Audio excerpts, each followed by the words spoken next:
Okay, good morning.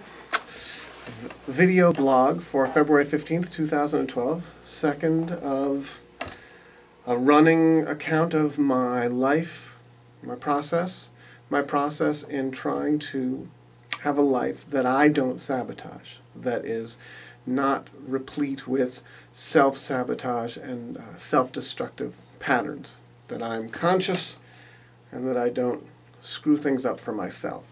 Because I firmly believe that the majority of those things that end up getting in the way of our lives and of our own joy, of our own making, that our own patterns and our own unconsciousness. So I just want to talk a little bit about this website. I kind of articulated 8 practices that one can take a look at, and I believe if we use them every day consciously, that can help me in not sabotaging my life. So I want to talk today about, I think it's practice number 3, which is learning to sit. It's either 3 or 4. Learning to sit when we're uncomfortable. So here's my pattern. My pattern is whenever there are big emotions lurking either deep down or closer to the surface, my pattern has always been to figure out a way to not feel those feelings. Now,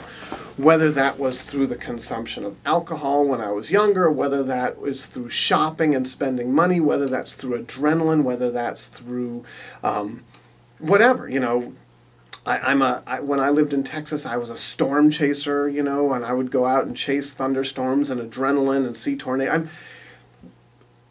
In so many ways, a lot of my actions in life, my moving from, one exciting thing to another, which on the surface looks really, like, ooh, Dan, wow, what an interesting guy. He's been a professional actor and a professional musician and a storm chaser and all these kinds of things. Deep down, I think a lot of the reason that I've done that and moved from thing to thing is as a way to avoid sitting still when feelings get big. And I, like every human being, I have things that have happened throughout the course of my life that are cause for big feelings. When I was 8 years old, I had a sister who died of cancer. She was 3 years old when she died. I think that took a pretty dramatic toll on our family and on me. And, I can look back and I could...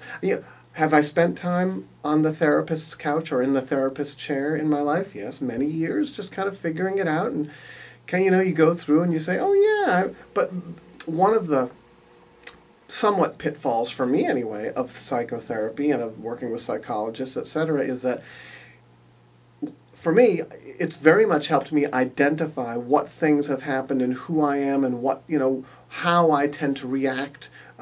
But it didn't necessarily help me. It doesn't change the way things are. These are my patterns. This is how I've often dealt with large emotions. And then it becomes up to me to be able to recognize those patterns and to not repeat them time and time and time again, and then by doing so, sabotage my own life. I've moved from job to job. I'm almost 50 years old. I've worked in education for 25 years. I've worked at 5 or 6 schools. Why is that? Why do I keep repeating these patterns? Why do I find myself in situations where I end up sabotaging my own, I'm going to put in quotes, success, but my own joy, my own happiness? Anyway, I think and again, you can take a look at, excuse me, morning voice. You can take a look at practice number 3. And practice number 3 of the 8 practices that I have identified is the practice of sitting still. And when we are in pain, when I am in pain, when I'm sad or anxious or panicky or whatever, when a feeling is visiting me, to not find some way to escape it. Even just plopping down on the couch and turning on the television, right?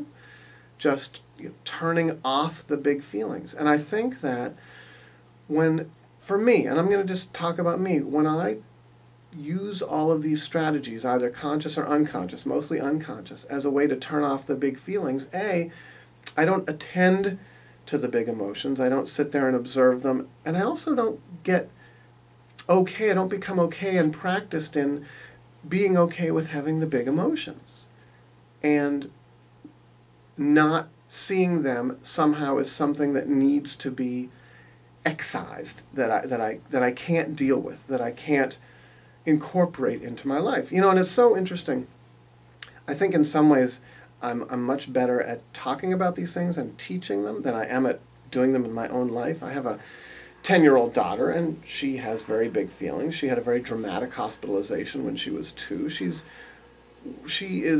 I'm divorced. You know, her mom is getting remarried. I mean, you know, she's got a lot going on, and she gets big feelings. And I talk to her a lot about the big feelings, whether they're anger or sadness, are totally okay, and that we all have them. And part of being human is learning how to incorporate those things into your life and not jumping up and acting upon them in a way that ends up sabotaging your life. And in a very small microcosmic sense, you know, my daughter this morning was having a very difficult morning, and she had a little bit of a tantrum at home and slammed the door and stomped out and ended up getting in trouble. I mean, and so it's like a kind of a teeny weeny bit of self-sabotage right there in this little microcosm, this little moment.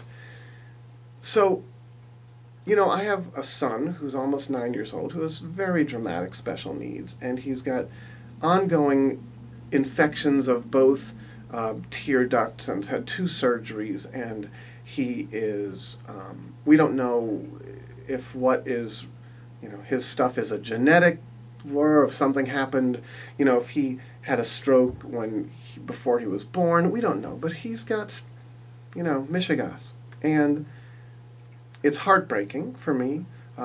It's hard. It takes its toll. And part of what, like yesterday, I was thinking about him, and I was feeling I was having very big emotions and feeling very sad. And instead of sitting with those emotions and just letting them be there and not finding a way to make them, you know, to get rid of them, to push them away, I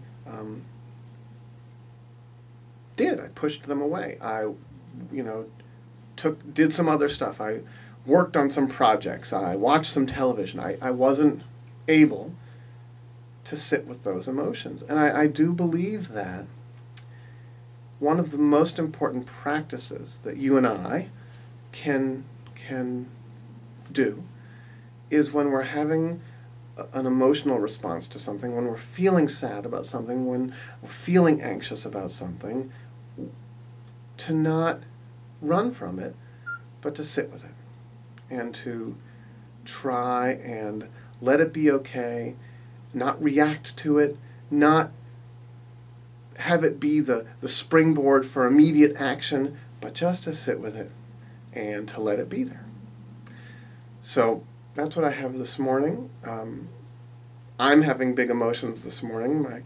Getting ready to take my kids to Florida for a week to see their grandparents. And as you know, at least for me, my relationship with my parents is wrought with all kinds of triggers and all kinds of things that bring about big emotional responses. So I'm a little anxious about this trip. But this is just how we do it, right? Thanks for listening. See you tomorrow.